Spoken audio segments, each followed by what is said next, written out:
can this shit be squashed between y'all? You know what I mean?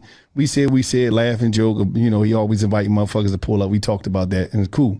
He said, yeah, I'm cool. I'm with all that. Now, I'm gonna ask you, is that cool with you to even have a convo or even just be like, you know what? Because both of y'all is influential people in our culture. You know, however people see it. So is that even something that can happen? I mean, I'm not really opposed to having a conversation with him, you know, to agree. I mean, because for me, I just think, how would I say? I just think that, you know, I expressed a lot of things that I didn't like with that he did, you know, about things that he did, the way that he carried certain things that really just, I thought was detrimental, like to a lot of us.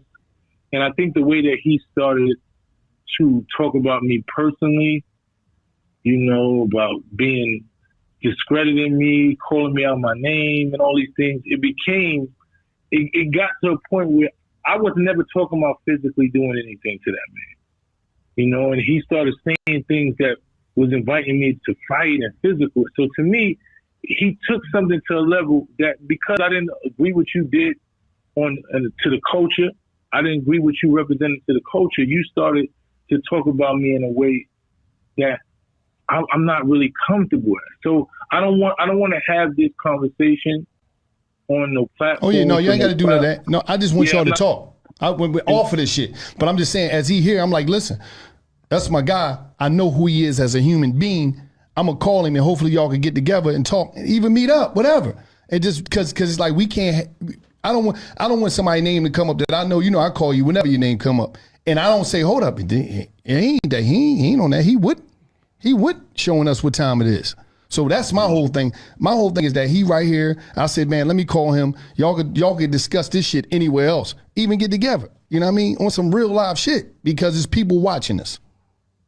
Yeah, I hear what you're saying. For me, it's kind of, for me, like Wallow, you know, I have a very low tolerance for disrespect. So, you know, and for me, whatever I ever said about Akademiks is based on something that I seen him do. Right? I didn't come and say, oh, I think Akademiks said this about me, or this person told me this about Akademiks. I didn't say Akademiks is a bum and this and that, and he don't got this or he this or those things never. Akademiks posted some shit about some kids flying. I think that shit is some whack shit. Academics run around with 6'9". I think that's some shit that's detrimental. This is shit that I've physically seen with my own eyes. But Akademiks has attacked, accused me of stealing and being ambulance chaser, taking money from people, shit that never happened ever. Like these are shit that never happened. It wasn't based on some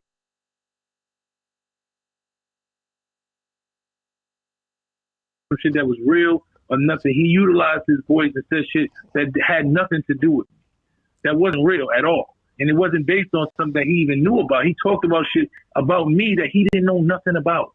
Everything I ever said was based on what I seen he put out to the world about something. You know what I'm saying? So it is a different person. It's a different level of personal disrespect for me, the way that he handled the situation. You know? And that's what it is for me. Can you apologize for because if you put something out that was wrong, can you just apologize on some real shit act? That's it. This man shit, don't make no excuses. No. We stand on accountability. I gotta clarify. No, don't clarify. Could you? No, because he's not telling the accurate story. No, we ain't gonna get to the back and forth on here. We gonna let y'all talk off. But I'm just saying, if he said it was some shit, he don't chase no fucking ambulance. He don't do a lot of stuff. I know him personally. I'm just saying, I know him personally. It's certain stuff that he don't do. I'm just saying, I'm listening. On some real shit. There's a lot of shit that you said, and I'm like, hold up. So when he say he never approach with disrespect, when you say I don't respect a nigga like a man, that you stand on principles. We ain't gonna let it go crazy on here because I don't want y'all to go back and forth. Can y'all talk? That's what I went personal. Can I say this? I'm always down to talk to anybody. I'm just saying that. But did you do some shit that was low blow on some crazy shit? Did you do an act on some real shit? We talking? I'm gonna be honest. Everything I said, I felt with the information I knew. All right, hold. I felt it was factual. All right, well listen. And maybe that's because I don't know him. You don't know him. I'm telling you, I know him. I done been in the community with him. All right, and I've seen that people deal with him. Well, just like some of the things he has said about me that was definitely not factual. That is probably because we've never had a conversation to actually get clarification behind some of that. All right, well, y'all can have a conversation. So if it's a situation we could have conversation, Of course, yeah. But as far as, you know, he had mentioned that there was disrespect first levied on my side. That was not true. I vividly remember he said, I don't even respect him as a man. Yeah, that came after you said that I was a bum and I was somebody that was a failed rapper and all of this shit, and you can pull up, and these are things that came after that. I never said I was pulling up. I never said that. And then not at that point. You said not true, bro. You said you didn't respect me as a man, right? After you pull this shit about that's all that came first, beloved. So that's why I didn't care about your opinion as a man. Okay, that's why I said it. Okay, and your opinion of me didn't count because I didn't see you as a man. Okay, that's why you made an opinion about me based on shit you didn't even know, you never seen or nothing about me. And I said your opinion about me didn't matter because I didn't see you as a man. That's where it came from, beloved. I spoke about you as in your rap career and what I thought about it. I spoke about what I thought you were doing otherwise in a professional career. And you don't know nothing about wait, hold on. Just like how you spoke. You don't know nothing about what I do in a professional career. You don't, but just like how you spoke. That you don't know. Just like how you spoke about me and what you saw or thought my platform. Telling kids to slide. So, no, hold on. I post about you. Yeah, but that has nothing to do with you knowing about me personally. You're posting about my professional career. I can respond to about what I just know what you put out. And I said the energy that you was putting out, that you was advocating and you kept promoting violence with these kids was detrimental to the culture. And I didn't change. I'm not going to change that. I don't think I said anything that was wrong in that. You started talking about my professional shit that I do. Yeah, but you're talking about my business. If you talk about my business, I'm going to talk about your business. All right, well, listen. Okay. Can y'all get on the call? Can y'all get on the call? You don't know nothing about me. Can y'all get on the call? I'm going to say this, though. But you don't know anything about me. I'm going to say this. You're giving what you perceive as facts about what my platform and what we stand for over here. I could give a very astute description of what I believe that your career and your plight stands for. But I don't even know what my career is. Then when you start... You don't know how I make money. Okay. You don't know nothing. But just like how you don't know, like, again, you don't know the ins and outs of my platform. Like I was on Clubhouse before. I was on Clubhouse before. Some of the stuff that y'all were accusing me of doing and whatever, labels was paying to promote. Nobody's getting that labels, but you don't want to have that conversation with me because you then said it. I don't respect you as a man. Well, so of course, at that point, I am going to go personal because now you have now taken away from the platform and what you think you. See. This is the whole thing. At the end of the day, it's like I'm gonna let y'all get on the call, but it's just something that y'all might could talk. I'm just saying it could be a talk. That's all. Because I don't want nobody to go to another place.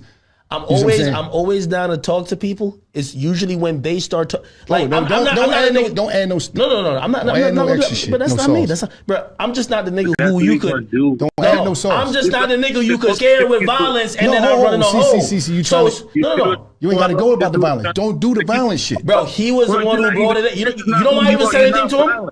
No, you're right. I'm not violent. You're right. I'm not violent. Hey, Mike, don't go in your back. Why are you talking about some love? The reason why I mention any of that is because you had said to me what you had done to me, and I'm like, you weren't gonna do nothing. All right, let me explain to you, bro, because I need you to understand the level of violence and understanding of violence that I have been involved in my life. You've never been involved in that, and I understand the detrimental of that, and that's why I utilize my platform, my voice to do something different. That's why you shouldn't talk to me about the violence. But listen to what I'm saying, bro. So you just want to talk. Don't cut him off. I'm explaining to you, right? The way that you speak to certain individuals and the way that the aggression that you have, I have a lot of people in the street that move a certain way that I've protected a lot of different shit because I'm out of that life.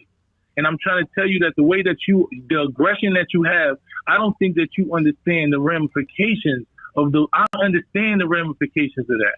I understand what comes with threatening a man and telling him to pull up and saying that you got more money than him and you can put money on somebody's head. I understand the ramifications of that, Akademiks.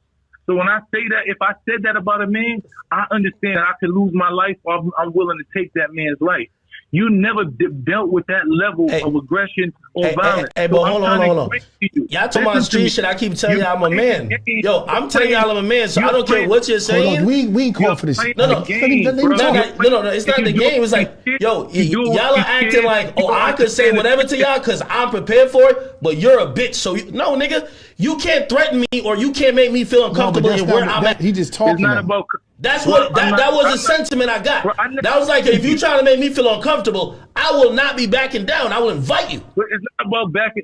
But you talking about backing down. It's like me talking about I'm gonna go have a fight in the ring with Mike Tyson. I can not be uncomfortable, but there's a reality that Mike understands that I don't. And I'm trying to tell you, you playing in arenas with men and people that live by different rules than you. And you Mysonne, why are you talking like you're some killer or some shit? Oh, see, come on, and that you. No, for real though, bro. That's what I'm gonna talk. He's bringing it off of. Much love, Mysonne.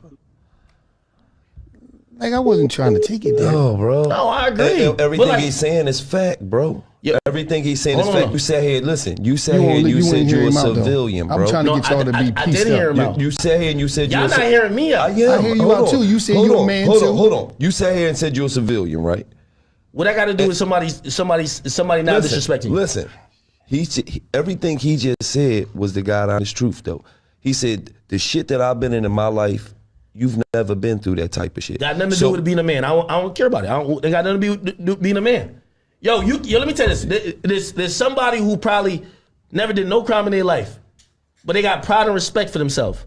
They can run into the biggest killer who got 1 million bodies, and that person disrespect them. They're not gonna run. They're gonna stand there and defend themselves. I didn't say. And that's my whole point. I didn't say you was. But what I'm saying is your energy.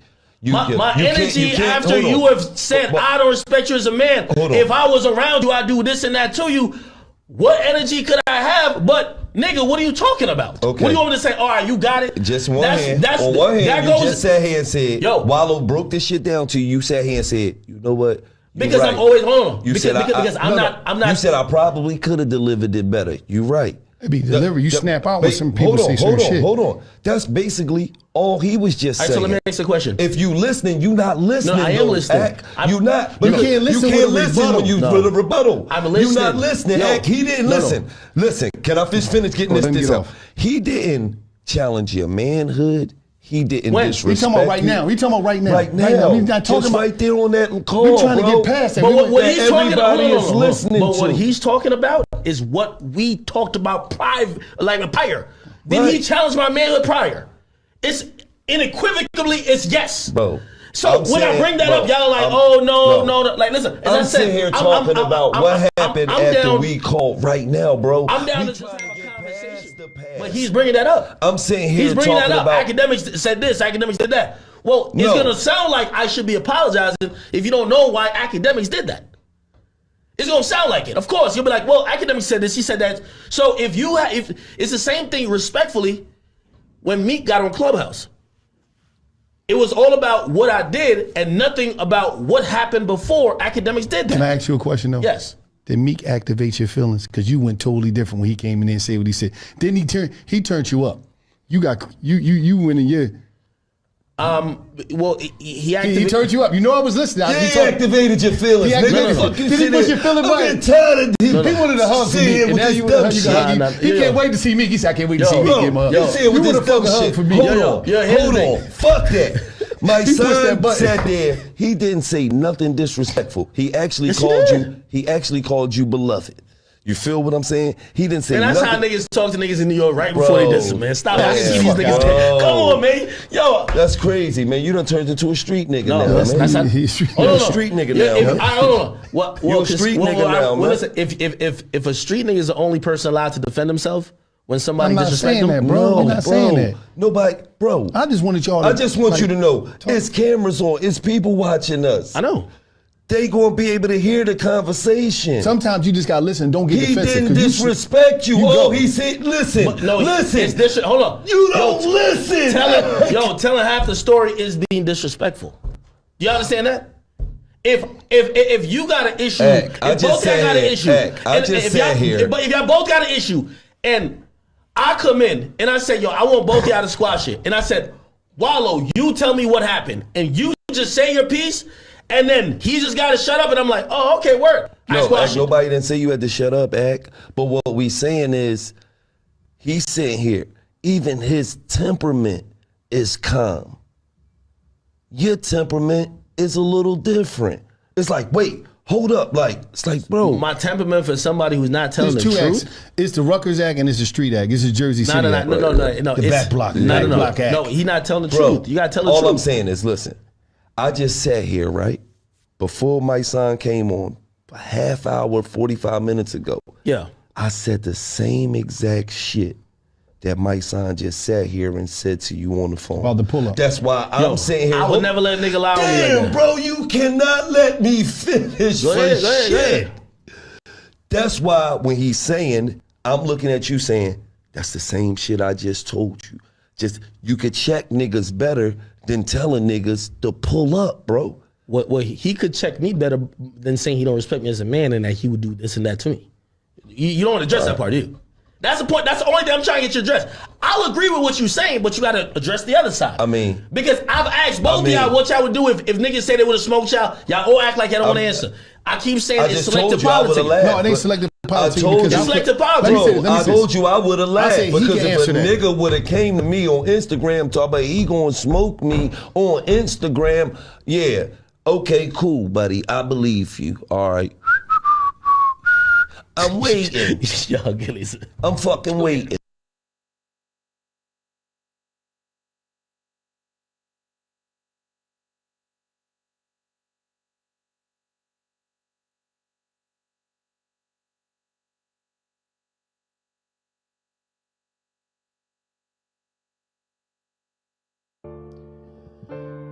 Boy, academics. Salute to everybody on the pull up, everybody that's rocking with us right now. You already know the vibe. Ooda. Off the roof. You already know the vibe. Yeah, man. I think Mysonne was handling the situation right. Shout out to Wallow. First of all, shout out to Wallow. That's how I'm going to do this. Shout out to Wallow.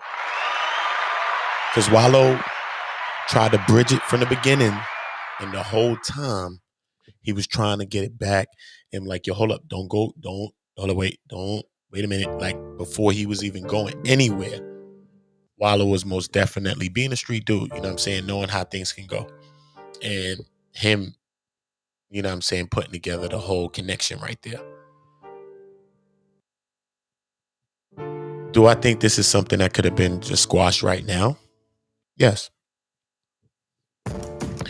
Do I think that Akademiks is the reason why it's not? Yes, I'm not saying that he's not right for saying that, you know, Mysonne said things about him, you know, but where do we go from here? Because sometimes, like I like to say, sometimes we both we go far. You and a person, y'all both go far, but where do y'all go from there now? Akademiks, you can listen to him. He's actually intoxicated. You can hear that he's intoxicated. He like to drink Henny. If you see him, you know what I mean? We do hear that Meek had him in his bag. That's probably part of the energy too as well, because it seemed like he was really, really hyped up. He didn't want to let nobody talk. That sounds really belligerent. Sounds more like a person that's in the emotion and under the influence. So I think that's something that when he listens to that the following day, you know, I think that's something that, you know, make him think about that. I think in this situation, he made Mysonne seem good and better than he even was trying to make him seem. So I think this was actually a win for Mysonne. I think Akademiks came up with the short end of the stick, so to speak. I don't think that it's going to really affect like his numbers and stuff like that. It's because the people that subscribe to Akademiks know what they subscribe to Akademiks for. So I don't think it's going to really affect his numbers that. But, you know, I think as far as core values, as far as you go as a person, you know, it starts to speak of you. Because we have a situation, we got all real people in the room right now. You know what I'm saying? And this is a time that you can get to a discussion, just like Willa was saying. You got kids, it got so many things like that that's seeing this right now. And this could be one of those moments, one of those teachable moments. You know what I mean? So I think it's, you know what I mean? I think it's a bad thing when the moment is squandered. Not to say that we can't have other moments, but me being from the streets, you know, we don't have a lot of those moments. Usually when we get into frictions, it leads to violence, loss of life, war, fights, whatever you want it to be. Fights which lead to the war, which leads to the extra violence and all of those things too as well. So, you know, when you do have those times of peace, you know, it's good to examine them. It's good to take heed or just be, you know, attentive to what's going on. You know, being in the streets, you know what I mean, being in things, being in wars, being in stuff, you know, even at times you could come together.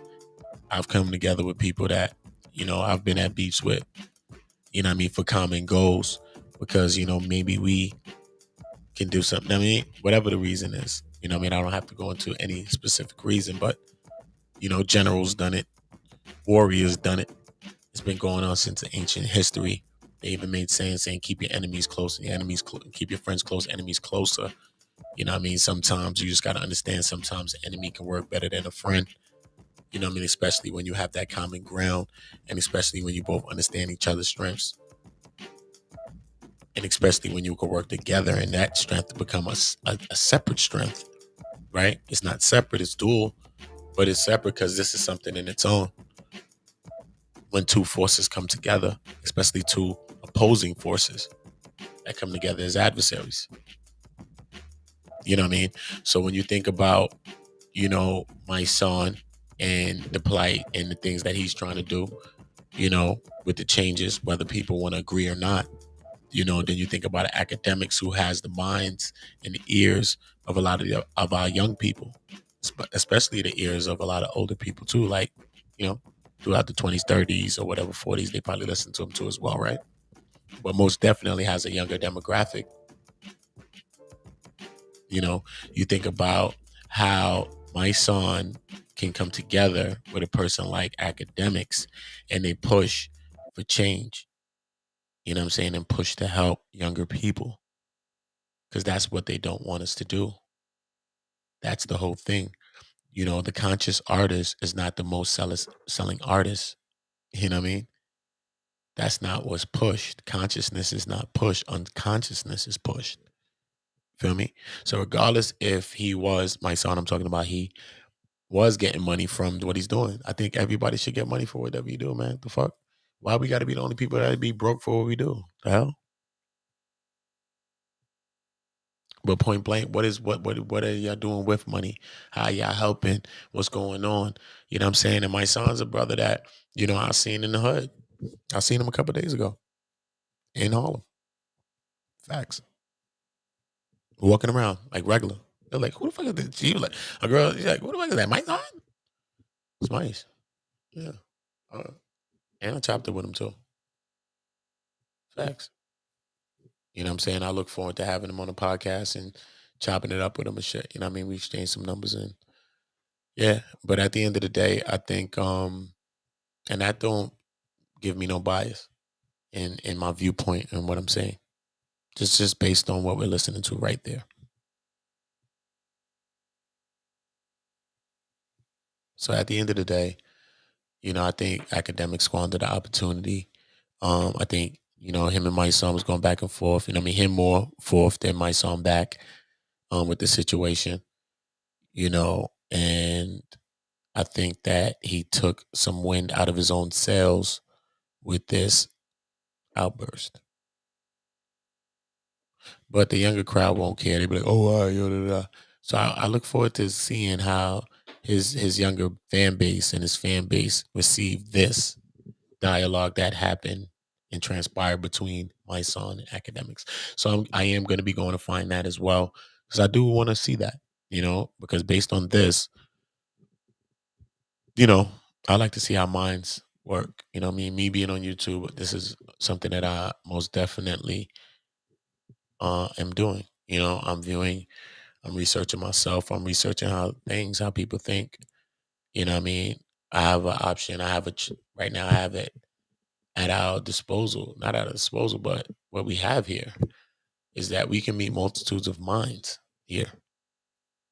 You know what I mean? So, you know, I'm most definitely going to do my researches of things that, you know, within myself that I need to change, and my researches of my people and us and our situation to know what it is that I feel that, you know, we need to change, and keep shaping myself so that I can, you know what I mean, change myself to the point that I can most definitely be what I need to be a part of that change, or to help push forward that change. So that's the place that I'm in right now. And, you know, it's most definitely a place that we need to go. But we're not passive. We're not aggressive. You know what I mean? We just won't tolerate anything. I just have zero tolerance for anything. I'm not a person that does anything to anybody. So I will not tolerate it. Sorry. We as a people have been subdued. We've been beat. We've been quieted.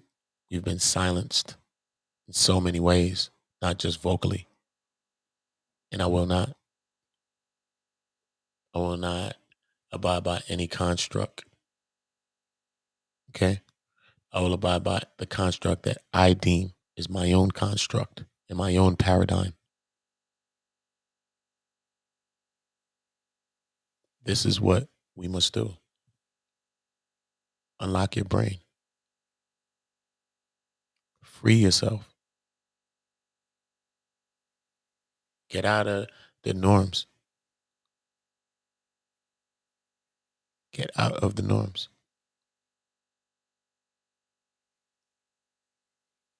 If it's normal, I look at it. Why is it normal? What's normal about it? What makes that normal? Who said it's normal?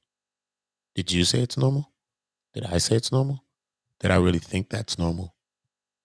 That's the kind of questions I ask myself. What kind of questions do you ask yours? It's been years for me to let people into my mind. Unlock your mind. We must help the youth. We must help our kids. In the process, we'll help ourselves. If we help our children in the process, we will do wonders for ourselves. Okay? So this is what we on. We lifting up the women. I need my black men to help lift up our black sisters. And we going to be a change. We going to prove to the whole world that the black man is the illest, for real. And we take care of our women, and we do everything. And we can be real. And we can identify with each other. And we don't have to kill each other at alarming rates. We actually don't. Regardless of what a stat wants to say. We actually don't.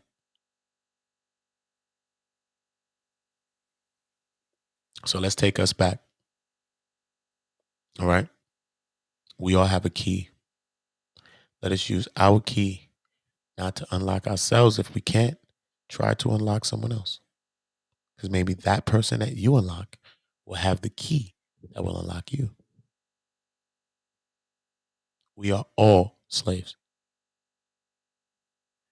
Everyone has a key. Your key fits for someone else's lock. Open their lock so that they can open yours, and we all will be free. It is simple as that. We are all slaves. Okay? But everyone has a key. Okay? This key does not work for your lock. Use your key on someone else's lock, but choose wisely. Choose wisely. Because that person's key will unlock yours too as well if you can't do it by yourself. Because that key that you have is a master key. But until you understand how to unlock yourself, you will not be able to do it. So take that key. Don't be selfish. Help someone else with it. Help unlock their lock, because they're a slave too, and they're in chains, be it mental, be it physical, be it emotional change, be it societal change, whatever the change you want it to be, they're in chains too. Everybody walks around like they king this and king that and queen this and queen that. They're all slaves too. All right? But we have the power to free ourselves. Okay? But if we just start trying our key in a few locks, maybe even besides the ones that we know. So let's get our norm. Let's get out of our box. Let's think outside the box.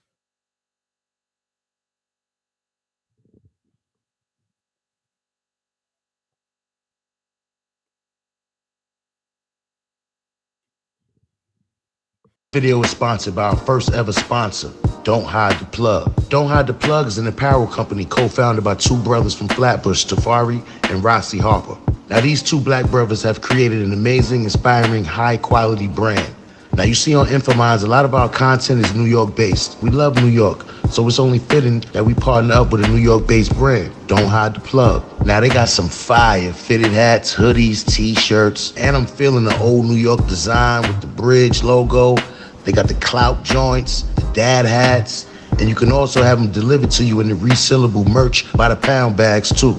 Now mind you, they might be New York based, but their apparel is for everyone, whether you're from New York, Miami, Texas, Chicago. It's a grassroots movement. Get in tune. And they offer free shipping on all domestic orders of $75 or more. But if you enter the exclusive Infominds promo code, you'll get an additional 10% off at checkout. You already know I ordered my package. My package is on its way. So I'll be wearing and showcasing the Don't Hide the Plug apparel